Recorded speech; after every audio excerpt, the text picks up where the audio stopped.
মুখ্যমন্ত্ৰী ডক্টৰ হিমন্ত বিশ্ব শৰ্মাই ঐতিহাসিক শ্ৰী শ্ৰী মধুপুৰ সত্ৰৰ সৰ্বাংগীন উন্নয়নৰ বাবে ব্যৱস্থা লোৱাৰ কথা কোৱাৰ পিছতেই প্ৰতিক্ৰিয়া ব্যক্ত কৰিছে ডেকা সত্ৰাধিকাৰ মাধৱদেৱ মহন্তই। সত্ৰখনৰ উন্নয়নমূলক বহু কাম এতিয়াও কৰিবলগীয়া আছে বুলি মন্তব্য ডেকা সত্ৰাধিকাৰগৰাকীৰ।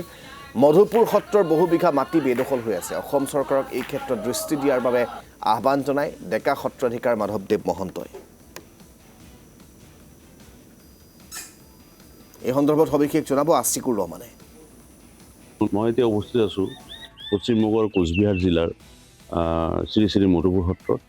আৰু দেখা গৈছে যে এই মধুপুৰ সত্ৰত বহুতো আপুৰুগীয়া গুৰুজনাৰ বিভিন্ন সামগ্ৰী ইয়াতে সংৰক্ষিত হৈ আছে। মোৰ মাজত এতিয়া অৱস্থিত আছে মধুপুৰ সত্ৰৰ সন্মানীয় ডেকা সত্ৰাধিকাৰ।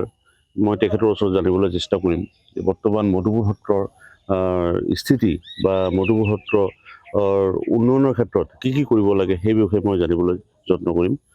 নমস্কাৰ। হয়, নমস্কাৰ। মধুপুৰ সত্ৰ, হয়, যি মধুপুৰ সত্ৰই সমগ্ৰ অসম সমগ্ৰ বিশ্বত এক স্থান, ইয়াৰ এটা নিজস্ব এটা স্থান আছে এই মধুপুৰ সত্ৰৰ। বৰ্তমান মধুপুৰ সত্ৰত কি আপুৰুগীয়া দুৰ্লভ সামগ্ৰী, গুৰুজনাৰ কি সামগ্ৰী ইয়াতে সংৰক্ষিত হৈ আছে এই বিষয়ে অলপ। হয়, এয়া হৈছে যি মধুপুৰ সত্ৰ আপোনালোক উপস্থিত হৈছেহি। ইয়াতে মহাপুৰুষ শ্ৰীমন্ত শংকৰদেৱ গুৰুজনা, শ্ৰী শ্ৰী মাধৱদেৱ তথা 10জন আতা পুৰুষৰ দশমুখৰ থান। এই মধুপুৰ সত্ৰতে মহাপুৰুষ শ্ৰীমন্ত শংকৰদেৱ গুৰুজনাই ইহলীলা সম্বৰণ কৰিছিল তথা মাধৱ পুৰুষৰ ভেলা সত্ৰত বৈকুণ্ঠপ্ৰায়ণ হোৱাৰ পাছত সেই স্থানৰ পৰা সেই যিখন ভেলা সত্ৰ নদীয়ে ভাঙি নিবলৈ যোৱাত তেতিয়া স্থানান্তৰিত কৰি মধুপুৰ সত্ৰতে সেই থান ভাগিও প্ৰতিষ্ঠা কৰিছে বুঢ়ীপু গোবিন্দ আতৰে। আৰু 10জন আতা পুৰুষৰ ইয়াতে ভেটি, আটাৰ ভেটি বুলি যাক কোৱা হয়, ইয়াত প্ৰতিষ্ঠিত হৈ আছে। তাৰ বাবে মধুপুৰ সত্ৰ বন্দনীয়। সেইকাৰণে চৰিত পুথিত কৈছে, মুকুত সকলে ঐত ৰহিব যতনে নাম ধৰ্ম প্ৰকাশ কৰিব অনুক্ষণে, জগত বন্দনী হৈ থান প্ৰকাশিব, মধুপুৰ থান বুলি জগতে কহিব, মধুপুৰ থান বুলি জগতে কহিব। এতিয়া আপোনালোকে সকলোৱে জানিছেই, আজি কিছুদিনৰ পৰা মধুপুৰ সত্ৰত যিখিনি সেৱাৰ বস্তু আছে, শংকৰদেৱ তথা মাধৱদেৱৰ যিখিনি ব্যৱহৃত বস্তু, সেইখিনি বিশালভাৱে প্ৰচাৰ প্ৰসাৰ এটা চলিছে।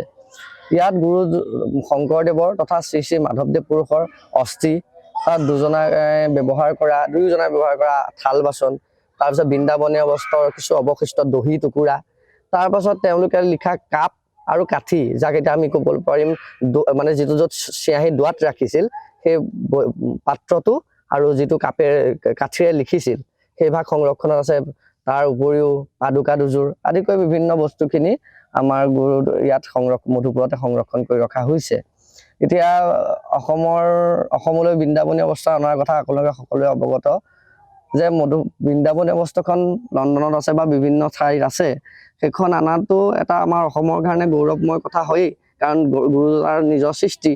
কিন্তু আমাৰ মহাপুৰুষ গুৰুজনাৰ য'ত বৈকুণ্ঠপ্ৰায়ণ হৈছে তাতে গুৰুজনাৰ অস্থি তথা চিতাভস্ম তথা যিখিনি সেৱাৰ বস্তু আছে, আমি তাকো ভালকৈ ৰখাটো আমাৰ কৰ্তব্য, নৈতিক কৰ্তব্য বুলি ভাবিব লাগিব। অসমবাসী ৰাইজৰ প্ৰত্যেকজন মধুপুৰৰ প্ৰেমী বা মহাপুৰুষীয়া ধৰ্মৰ প্ৰত্যেকজন ব্যক্তিৰে দায়িত্ব বুলি আমি ভাবোঁ।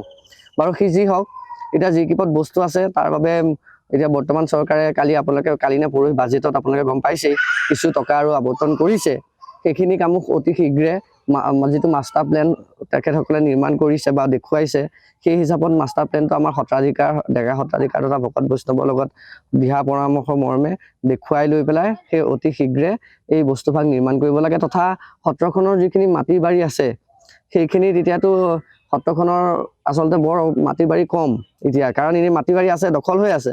সেইখিনিও পাৰিলে অলপ উদ্ধাৰ কৰি তাতো পৰ্যটন ক্ষেত্ৰ হিচাপে, কাৰণ এইখন কালচাৰেল হেৰিটেজ চাইটত আপোনালোকে সেইটো জানিছে যে অন্তৰ্ভুক্তৰ কাৰণে চৰকাৰে এটা ব্যৱস্থা লৈছিল।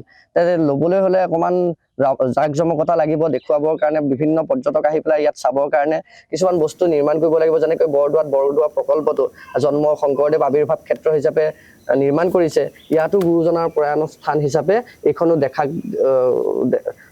দেখিবলৈ অত্যন্ত সুন্দৰকৈ অসম চৰকাৰে যে নিৰ্মাণ কৰে তাৰ বাবে আমি আহ্বান জনালোঁ।